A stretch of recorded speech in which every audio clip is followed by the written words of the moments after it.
பங்குனி மாதம் அப்படின்னாலே நம் நினைவுக்கு வருவது முருகப்பெருமான் தான். முருகக் கடவுளுக்கு உகந்த இந்த மாதத்தில் வரக்கூடிய பங்குனி உத்திரத்திற்கு 3 நாட்களுக்கு முன்பாகவே இந்த ஒரு விரதத்தை 3 நாட்கள் கடைபிடித்தால் நாம் நினைத்த காரியம் என்ன வேண்டுதல் வைக்கிறோமோ அந்த வேண்டுதலை முருகப்பெருமான் நிறைவேற்றி வைப்பார். மிகவும் கடுமையான விரதம். இந்த விரதத்தை மேற்கொள்பவர்கள் கட்டாயம் முருகனுடைய அருள் இருந்தால் மட்டும்தான் இந்த விரதத்தை மேற்கொள்ள முடியும். பங்குனி மாதத்தில் பௌர்ணமியும் உத்திர நட்சத்திரமும் இணைந்து வரும் நாள்தான் பங்குனி உத்திரம். முருக கடவுளுக்குரிய மிக முக்கியமான வழிபாட்டு நாளாகவும் விரத நாளாகவும் இந்த நாள் சொல்லப்படுது. முருகப்பெருமான் இந்திரனின் மகளான தெய்வானையை திருமணம் செய்து கொண்ட நாள்தான் பங்குனி உத்திர நாள். இந்த நாளில் சிவன், பார்வதி, ராமர், சீதை இவர்கள் திருமணம் செய்து கொண்ட நாளாக சொல்லப்படுது. இந்த நாளில் அனைத்து தெய்வங்களையும் வழிபாடு செய்யலாம். பங்குனி உத்திரத்திற்கு 3 நாட்களுக்கு முன்பாகவே, அதாவது மார்ச் 30ஆம் தேதி இந்த விரதத்தை காலையிலே தொடங்கிடணும். காலையில் எழுந்து குளிச்சுட்டு முருகப்பெருமானை மனதார வேண்டிக் கொண்டு உங்கள் வேண்டுதல் என்னவோ அதை முருகப்பெருமானிடம் மனமுருகி வேண்டி, எந்த வேண்டுதலாக இருந்தாலும் கடன் அடையணும், திருமண தடை நீங்கணும், குழந்தை பாக்கியம் கிடைக்கணும், எந்த வேண்டுதலாக இருந்தாலும் 3 நாட்கள் விரதம் இருந்தாலே போதும். அந்த வேண்டுதலை முருகப்பெருமான் நிறைவேற்றி வைப்பார். முதல் நாள் திங்கட்கிழமை அன்னைக்கு காலையிலே எழுந்து குளிச்சுட்டு முருகப்பெருமான் படத்திற்கு ஒரு நெய் தீபம் ஏற்றி வைத்து மனதார முருகனை வேண்டிக்கணும். உங்கள் வேண்டுதலை அவரின் பாதத்தில் வச்சிருங்க. ஒரு மிளகு எடுத்து காலையில் மென்று நல்லா சாப்பிட்ணும். அது காலையில் இருக்கக்கூடிய விரதம். முதல் நாள் விரதம் திங்கட்கிழமை அன்னைக்கு காலையிலே ஸ்டார்ட் பண்ணணும். ஒரு மிளகை நல்லா மென்று சாப்பிடணும். மதியானம் தண்ணீர், ஜூஸ், லைட்டாக ஏதாவது உணவு ஆகாரங்கள் எடுத்துக்கலாம்.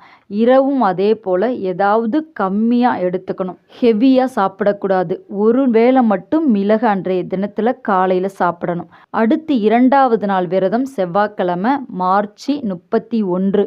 அன்றும் அதே போல் காலையில் எழுந்து குளிச்சுட்டு முருகப்பெருமானுக்கு விளக்கு ஏற்றி வைத்த பிறகு 2 மிளகு சாப்பிடணும். 2 மிளகை நல்லா மென்று சாப்பிட்ட பிறகு மதிய வேளையில் ஏதாவது தண்ணீர் குடிச்சிக்கலாம், ஜூஸ் குடிச்சிக்கலாம். அதே போல் இரவும் ஏதாவது கம்மியான உணவு ஆகாரங்கள் எடுத்துக்கணும். 3வது நாள் புதன்கிழமை ஏப்ரல் 1 பங்குனி உத்திரம். பங்குனி மாதத்திற்கு 18ஆம் தேதி பங்குனி உத்திரம் அன்று 3வது நாள் விரதம்.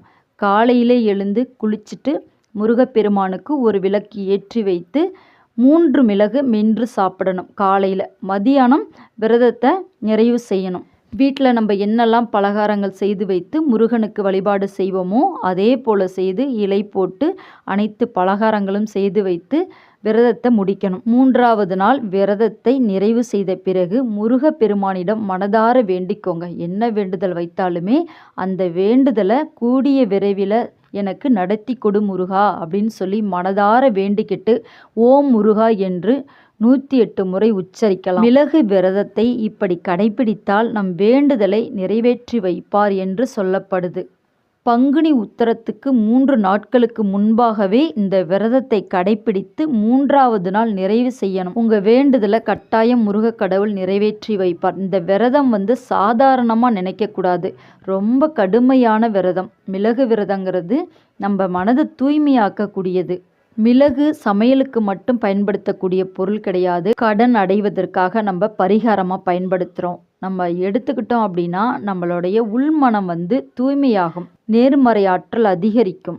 மிளகில் உள்ள காரம் நம் மனதை தூய்மையாக்கும். நம் பிரெயினை சுறுசுறுப்பாக வைக்கும். மிளகு விரதத்தை கடைபிடிக்கிறோம் அப்படின்னா முருகனுடைய அருள் இருந்தால் மட்டும்தான் இந்த விரதத்தையே தொடங்க முடியும். முதல் நாள் 1 மிளகு, 2வது நாள் 2 மிளகு, 3வது நாள் 3 மிளகு. இப்படி மிளகு விரதத்தை கடைபிடித்து உங்கள் வேண்டுதலை முருகனிடம் ஒப்படைங்க. முருகக் கடவுள் உங்கள் வேண்டுதலை நிறைவேற்றி வைப்பார்.